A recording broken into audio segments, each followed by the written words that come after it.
Looking at some news affecting our continent now, the second African Women Leaders Network meeting has kicked off in Ethiopia. Women from 40 countries are participating in that event. The forum was launched in 2017 at the United Nations in New York. It's a two-year initiative aimed at strengthening African women leaders' capacity to build sustainable peace on the continent. Across Africa, it is no longer a question of how much women are able to contribute to society, but rather how easily they can move into the political, economic and social spaces in their countries. Legal systems and societies that degrade the role of women and the failure of institutions to project women's rights are all concerns for these women leaders who are meeting in Addis Ababa for the African Leaders Initiative Network. Boko Haram and other terrorist groups continue to affect the lives of millions across the Sahel and the Lake Chad region, and the majority of whom are women and children. In Nigeria, Cameroon, Chad, and Niger, almost 1 of every 5 suicide bombers is a child, and 3/4 of all child suicide bombers are girls. That is our challenge.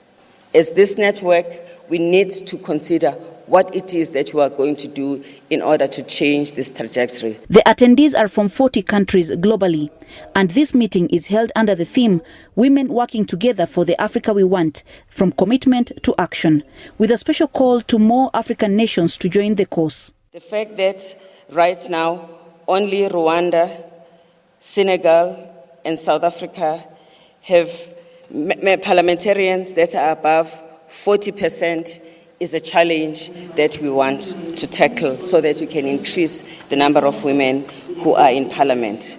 We also want to increase, maybe it's not in our hands, but we would like our leaders to increase the number of women who are in cabinet, women ministers. According to those here, change depends entirely on individual member states and more so the political will of the male-dominated leadership at the helm of the African Union. Gender equality and women empowerment is a central piece of this endeavor to make the organization fit for purpose.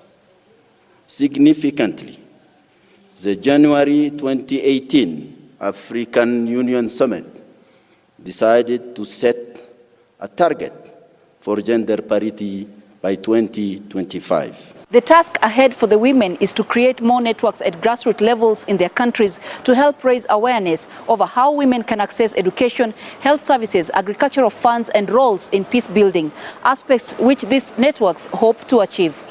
Coletta Njohi, SABC News in Addis Ababa, Ethiopia.